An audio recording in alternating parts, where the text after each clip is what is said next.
Hello guys, welcome back to my channel. അപ്പോൾ നമ്മൾ കുറേ യൂട്യൂബിൽ വീഡിയോ ഒക്കെ അപ്ലോഡ് ചെയ്തിട്ട് അപ്പോൾ വേറെ ഒന്നും കൊണ്ടല്ല, നമ്മൾ ആംപ്ലിഫയർ അസംബിൾ ചെയ്യുന്നുണ്ട്. അതിനുപരി എനിക്ക് ഈ ഒരു എക്സാം വന്ന് അതിൻ്റെ ഒരു ടൈമിൽ ലോക്കായി പോയതാണ്.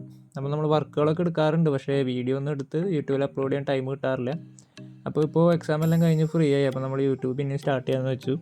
അപ്പോൾ നമ്മൾ ഇന്ന് വന്നിരിക്കുന്നത് ഈ ഒരു ആംപ്ലിഫയർ റിവ്യൂ ചെയ്യാനായിട്ടാണ്. ഇതൊരു പവർഫുള്ളായിട്ട് ചെയ്തിട്ടുള്ള ഒരു സബ് വൂഫർ ആംപ്ലിഫയർ ആണ്.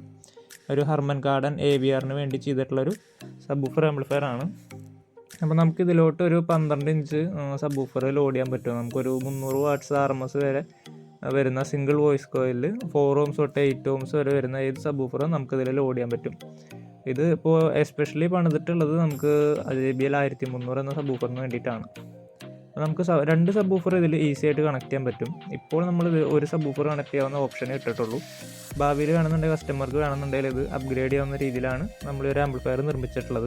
അപ്പോൾ നമ്മളിതിൻ്റെ ഫ്രണ്ടായിട്ട് യൂസ് ചെയ്തിട്ടുള്ളത് 6mm അക്രലിക് പാനലാണ്. മാറ്റ് ബ്ലാക്ക് ഫിനിഷിൽ തന്നെ ഏറ്റവും പ്രീമിയം ആയിട്ടുള്ള അക്രലിക് പാനലാണ് നമ്മൾ ഈ ഒരു ആംപ്ലിഫയറിനായിട്ട് യൂസ് ചെയ്തിട്ടുള്ളത്. അതായത് ഒരു മിനി AVR എന്ന ലുക്കിലാണ് നമ്മൾ ഈ ഒരു ആംപ്ലിഫയർ ചെയ്തിട്ടുള്ളത്.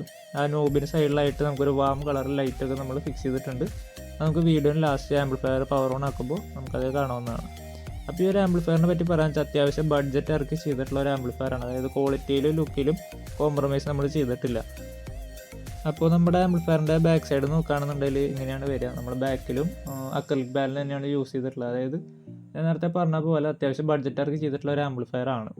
അപ്പോൾ ഇതിൻ്റെ ബാക്ക് സൈഡിലായിട്ട് നമ്മൾ പറഞ്ഞു ഒരു സബ്ബാണ് ഇതിലിപ്പോൾ ഓൾറെഡി ലോഡ് ചെയ്യാൻ പറ്റുള്ളൂ. അപ്പോൾ അതിനുള്ള സാധനങ്ങളാണ് നമ്മൾ ബാക്കിൽ കൊടുത്തിട്ടുള്ളത്. അതായത് ഒരു pair banana socket, AC code, അതുപോലെ പ്രീ ഇൻപുട്ട്സ്, ഒരു കൂളിംഗ് ഫാനാണ് നമ്മൾ ബാക്ക് സൈഡിലായിട്ട് കൊടുത്തിട്ടുള്ളത്.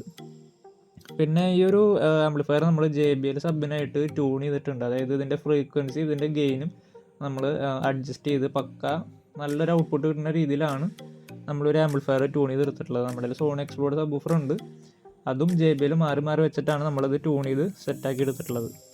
അപ്പോൾ നമ്മുടെ ആംബിൻ്റെ ഇൻസൈഡ് നോക്കുകയാണെന്നുണ്ടെങ്കിൽ നമ്മൾ യൂണിവേഴ്സൽ ഓഡിയോസിൻ്റെ 4 MOSFET ബോർഡാണ് നമ്മൾ യൂസ് ചെയ്തിട്ടുള്ളത്. അത് മാക്സിമം സപ്ലൈയിൽ തന്നെയാണ് നമ്മൾ യൂസ് ചെയ്തിട്ടുള്ളത്. അതായത് ഒരു 35035 DC നമ്മൾ ഈ ഒരു ബോർഡിൽ കിട്ടുന്നുണ്ട്. നമ്മൾ DTECൻ്റെ ഒരു സോഫ്റ്റ് ചാർട്ടർ യൂസ് ചെയ്തിട്ടുണ്ട്. അതുപോലെ തന്നെ പവർ സപ്ലൈ സെക്ഷൻ്റെ PCB ഒക്കെ നമ്മൾ യൂണിവേഴ്സൽ ഓഡിയോസിൻ്റെ തന്നെയാണ് യൂസ് ചെയ്തിട്ടുള്ളത്. സ്പീക്കർ പ്രൊട്ടക്ഷൻ ആയാലും യൂണിവേഴ്സൽ ഓഡിയോസിൻ്റെ തന്നെയാണ് നമ്മൾ യൂസ് ചെയ്തിട്ടുള്ളത്. നമ്മുടെ ആംപ്ലിഫയർ ബോർഡിനെ പറ്റി പറയുകയാണെന്നുണ്ടെങ്കിൽ നമുക്കൊരു 250 to 300 ഇടയിൽ നമുക്കൊരു RMS വാട്ട്സ് കിട്ടുന്നുണ്ട്. അപ്പോൾ നമ്മുടെ ട്രാൻസ്ഫോമറിനെ പറ്റി പറയുകയാണെന്നുണ്ടെങ്കിൽ 27/27 10 ആംപിയർ ടാപ്പ് 16ലാണ് നമ്മുടെ ട്രാൻസ്ഫോമർ വൈൻഡ് ചെയ്തിരിക്കുന്നത്. അതിൻ്റെ ഒരു ക്വാളിറ്റി വേറെ തന്നെയാണ്. പിന്നെ അതുപോലെ തന്നെ 2 ബക്ക് കൺവെർട്ടർ യൂസ് ചെയ്തിട്ടുണ്ട്, ഒന്ന് ലൈറ്റിനായിട്ടും ഒന്ന് ഫാനിനായിട്ടും. അപ്പോൾ ഓവറോൾ ഇത്രയും ബോർഡുകളാണ് നമ്മുടെ ഈ ഒരു ആംപ്ലിഫയറിൽ യൂസ് ചെയ്തിട്ടുള്ളത്.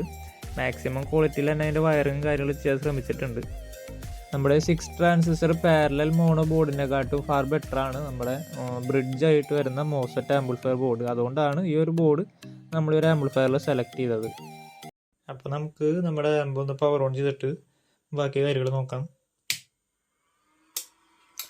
അപ്പോൾ നമ്മൾ ആംബ് ഓൺ ചെയ്തപ്പോൾ ഫാനിൻ്റെ നോയ്സ് നമ്മൾ കേട്ടു. അത് നമ്മൾ ആംബിൻ്റെ ക്യാബിനറ്റ് ക്ലോസ് ചെയ്ത് കഴിഞ്ഞ് കഴിഞ്ഞാൽ അധികം നോയ്സ് പുറത്തോട്ട് ഉണ്ടാവില്ല. കാരണം നമ്മളൊരു മിഡിലായിട്ടാണ് ഇതിൻ്റെ ഫാനിൻ്റെ സ്പീഡ് സെറ്റ് ചെയ്തിട്ടുള്ളത്. കാരണം നമ്മുടെ ബോർഡിൽ നമുക്ക് 35 വോൾട്ട് കറക്റ്റ് DC കിട്ടും. അപ്പോൾ നമ്മുടെ ബോർഡ് നല്ല രീതിയിൽ ഹീറ്റ് ആവുന്നുണ്ട്. അപ്പോൾ ആ ഹീറ്റ് കുറയ്ക്കാൻ വേണ്ടിയിട്ടാണ് നമ്മൾ ഫാൻ ഇത്തിരി സ്പീഡിൽ വെച്ചിരിക്കുന്നത്. നമ്മൾ ക്യാബിനറ്റ് ക്ലോസ് ചെയ്ത് കഴിഞ്ഞ് കഴിഞ്ഞാൽ നോയ്സും കാര്യങ്ങളൊന്നും അങ്ങനെ ഉണ്ടാവില്ല.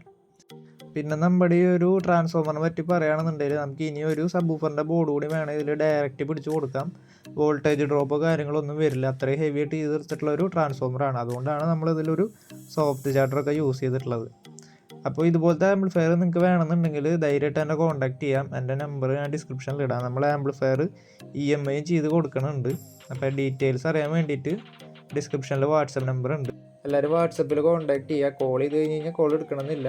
വർക്കിലാണെന്നുണ്ടെങ്കിൽ കോൾ എടുക്കാൻ പറ്റില്ല. അപ്പോൾ വാട്സപ്പിൽ കോൺടാക്ട് ചെയ്തിട്ടാൽ ഞാൻ ഫ്രീ ആകുമ്പോൾ അതിന് റിപ്ലൈ തരാമെന്നാണ്.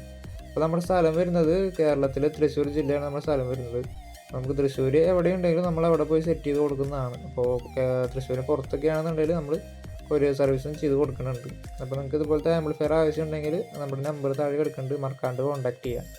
അപ്പോൾ നമ്മുടെ ഇന്നത്തെ വീഡിയോ ഇഷ്ടപ്പെട്ടാൽ തീർച്ചയായും ലൈക്ക് ചെയ്യുക. നിങ്ങൾക്ക് ഈ ചാനൽ ഉപകാരപ്പെട്ടു എന്ന് തോന്നി കഴിഞ്ഞാൽ മാത്രം നമ്മുടെ ഒരു ചാനൽ സബ്സ്ക്രൈബ് ചെയ്ത് നമ്മുടെ ഒരു ചെറിയ ഫാമിലിയെ സപ്പോർട്ട് ചെയ്യുക.